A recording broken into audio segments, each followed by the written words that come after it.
Hello बच्चों, कैसे हो आप सब। आज हम करेंगे सेंटेंस। विदाउट सेंटेंस की फॉर्मेशन को समझे हम इंग्लिश में सेंटेंस बना ही नहीं सकते। इसलिए सबसे पहले सेंटेंस को समझकर और उस वो कैसे बनता है ये समझना बहुत ज़रूरी है। तो क्या होता है सेंटेंस, क्या होता है? A sentence is a group of word that express A complete thought और आइडिया। ऐसा शब्दों का समूह होता है, ग्रुप होता है जो एक हमें पूरी थॉट या सोचते हैं जो वो बताता है। जैसे कि the dog barks loudly, she reads a book every night, the children play in the park, water freeze at 0 degree Celsius.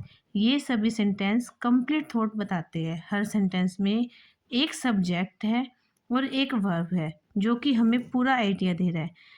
ये जो सभी हमारे सेंटेंस है ना, इन सब में क्या होता है, जो सेंटेंस का स्ट्रक्चर होता है वो उसमें मेनली हमारा सब्जेक्ट प्लस वर्ब, एक ये जो फॉर्मेशन है वो कंप्लीट होना ज़रूरी है।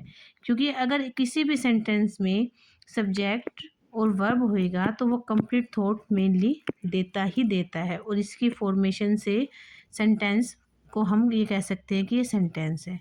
कई बार क्या होता है, इससे एक्स्ट्रा इन्फॉर्मेशन जो हमें मिलती है, कोई एडजेक्टिव के रूप में, कोई एडवर्ब के रूप में, कोई प्रेपोजिशन के रूप में, वो सब इसके एक्स्ट्रा पार्ट ऑफ स्पीच के अंडर आते हैं। लेकिन एक सेंटेंस की formation mainly subject plus verb, mainly इन दो चीज़ों से बन सकती है। जैसे ही इज़ ए डॉक्टर, वह एक डॉक्टर है।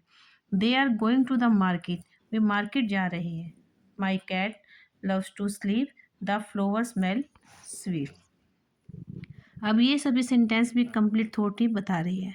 इसमें क्या होता है, एक सेंटेंस में 8 पार्ट ऑफ स्पीच होते हैं जो कि मेनली क्या होते हैं, noun, pronoun, verb, adjective, adverb, preposition और conjunction. Main of the part of speech में जैसे हमने बताया कि 8 होते हैं।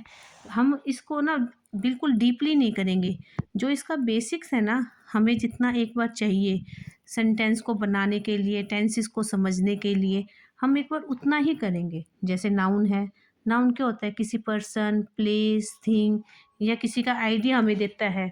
जैसे एग्जाम्पल के तौर पे डॉग, सिटी, हैप्पीनेस। पर नाउन क्या होता है, नाउन की जगह जो वर्ड हम यूज़ करते हैं, जैसे हमने कहा राम, राम को जैसे हर बार हमने राम बोला, लेकिन हम राम को हर बार राम कहकर कोई वर्ड यूज़ नहीं करते, उसको ही कहकर भी यूज़ कर सकते हैं।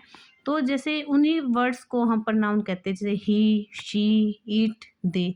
वर्ब्स कहते होते हैं जो हमें एक्शन बताती है, स्टेट ऑफ बीइंग्स होते हैं। जो वर्ब्स होते हैं ये जो हमारी टेंसेस की फॉर्मेशन होती है, वर्ब्स उसमें काम आता है।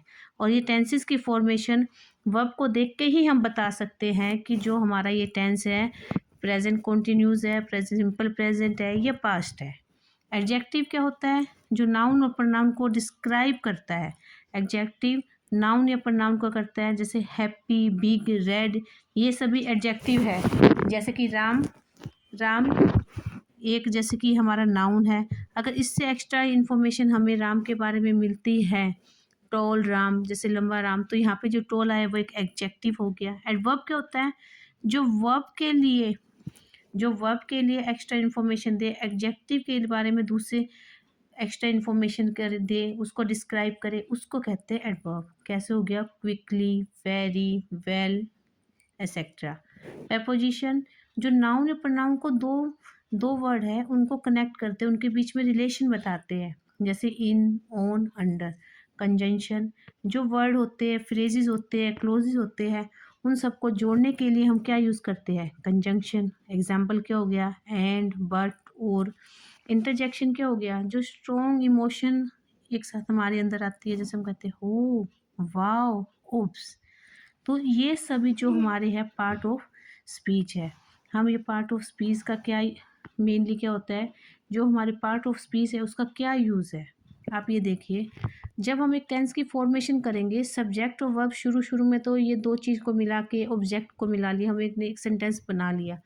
लेकिन धीरे धीरे जब हम एक सेंटेंस को डीपली में जाते हैं या उसको बढ़ाते हैं या वो लंबा सेंटेंस हम बनाते हैं, तो उस सेंटेंस के अंदर कई बार हमारा एडजेक्टिव, एडवर्ब और उन सबको जोड़ने के लिए कंजंक्शन, इंटरजेक्शन, ये सब चीज़ यूज़ होती है। तो पार्ट ऑफ स्पीच का भी समझना हमारे लिए बहुत ज़रूरी है। तो अगर आपको वीडियो पसंद आई हो तो लाइक और सब्सक्राइब करिएगा। और इसका अब अगला सेकंड पार्ट आएगा, ये हमारा पार्ट 1 है।